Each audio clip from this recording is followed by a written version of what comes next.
At its height, the Roman Empire spanned continents, from Britain in the west to the sands of Egypt in the east. It was a civilization that shaped the course of history, influencing language, law, architecture, and culture.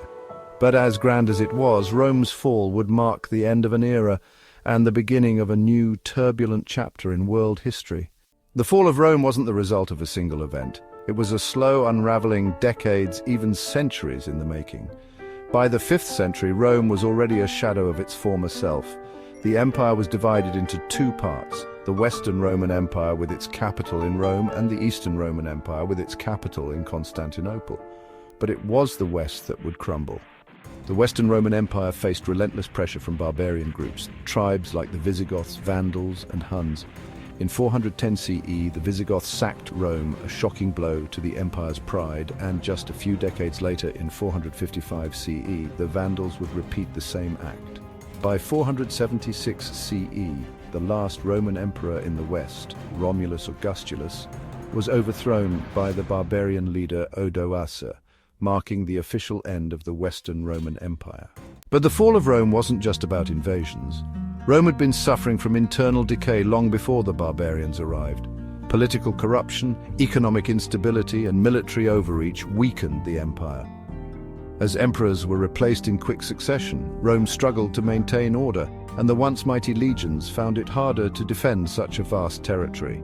Over time, trade routes collapsed, the economy stagnated, and Roman cities became isolated, leaving regions to fend for themselves. With the fall of Rome came what historians later called the Dark Ages.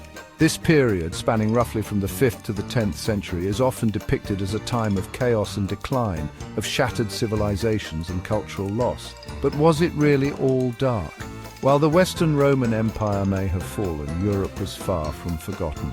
The remnants of Roman civilization were preserved in the Byzantine Empire in the east, and Christian monasteries in the west became centers of learning, where ancient texts were copied and knowledge passed down. New powers began to rise in Europe. The Franks, led by leaders like Charlemagne, established new kingdoms that would lay the foundation for modern Europe. Christianity, which had spread under Roman rule, became a unifying force across the continent. Churches and monasteries were not just places of worship, but hubs of education, helping preserve and pass on Roman knowledge. While the so-called Dark Ages were marked by hardships and instability, they were also a time of transition. As Europe slowly emerged from the shadows, it would give birth to the Middle Ages, the Renaissance, and eventually the modern world we know today. The legacy of Rome, its culture, its ideas, and its institutions never truly disappeared.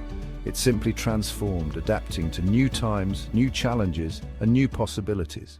So, while the fall of Rome and the so-called Dark Ages